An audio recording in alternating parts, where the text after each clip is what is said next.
1978, the tiny remote community of Bell Island, Newfoundland, was rocked by a sudden ear-splitting explosion that seemed to have no precise epicenter and no discernible source.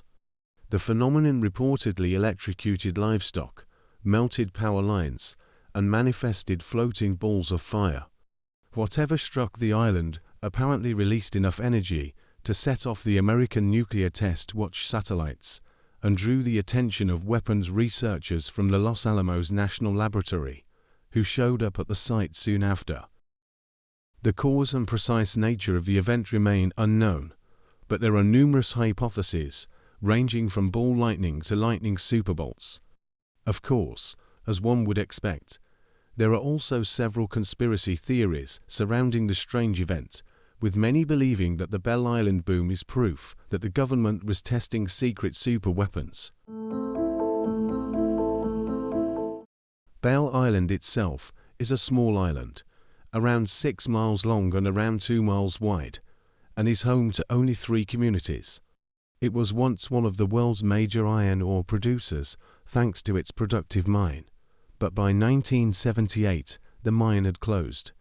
After, Bell Island's economy was far less prosperous and the population had shrunk dramatically.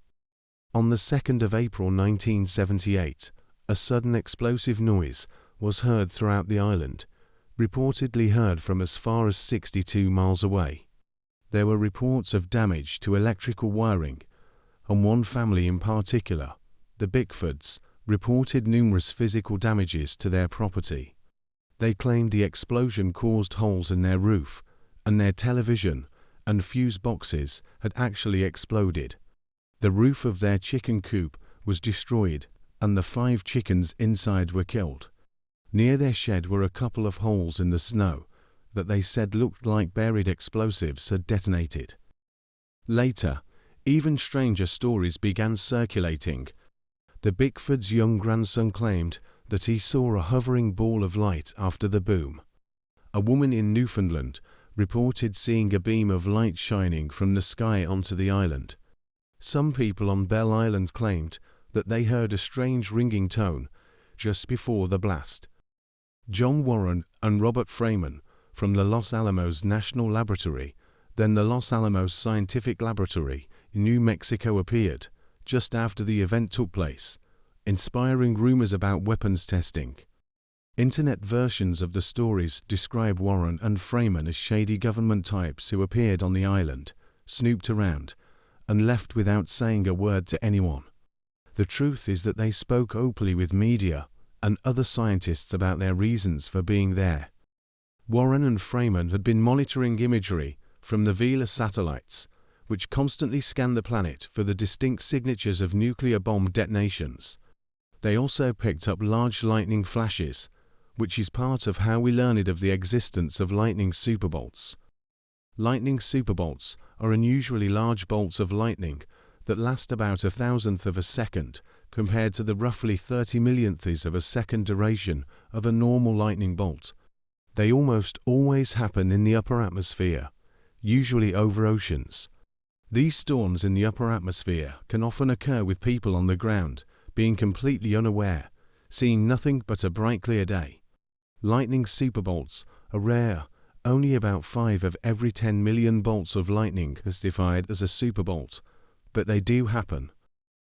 According to a Canadian Broadcasting Corporation reporter, Rick Serra, who spoke with them off camera, Warren and Freeman had been tracking superbolts over the East Coast since December of 1977. They heard about the Bell Island boom and saw that it correlated with a rare overland superbolt. They were sent to investigate what kind of damage it might have caused. Conspiracy theories surrounding the boom range from tests of some kind of super weapon by the United States or Soviet Union to a Tesla-inspired doomsday device, or even a nuclear device of some sort. A 2004 documentary, The Invisible Machine, hypothesized that the boom was a test of an electromagnetic pulse weapon. Brian Dunning of Skeptoid podcast dismissed this theory, stating, "This particular theory is deeply flawed and depended upon a hypothesized beam weapon being attracted to the iron ore from Bell Island's old mines. These filmmakers were apparently pretty confused to think that natural iron is a terrifically powerful magnet, which of course it's not. Although iron is magnetic and can be magnetized, natural iron ore has its molecules jumbled in every direction and rarely happens to have a significant magnetic field, certainly not strong enough to divert or attract a particle beam.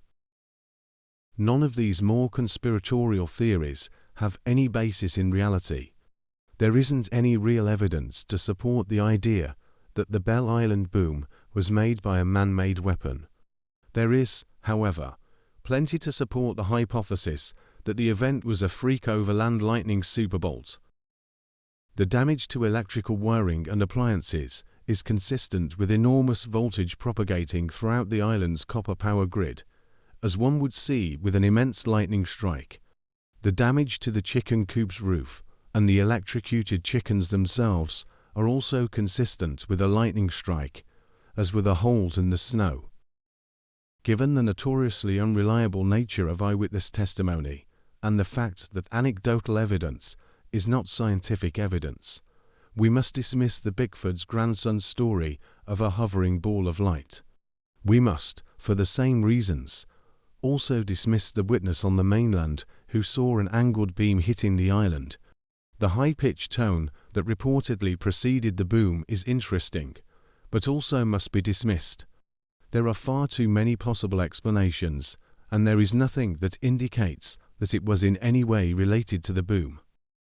Given the abundance of evidence, we can only conclude that the Bell Island boom was an incredibly rare and mildly terrifying natural phenomenon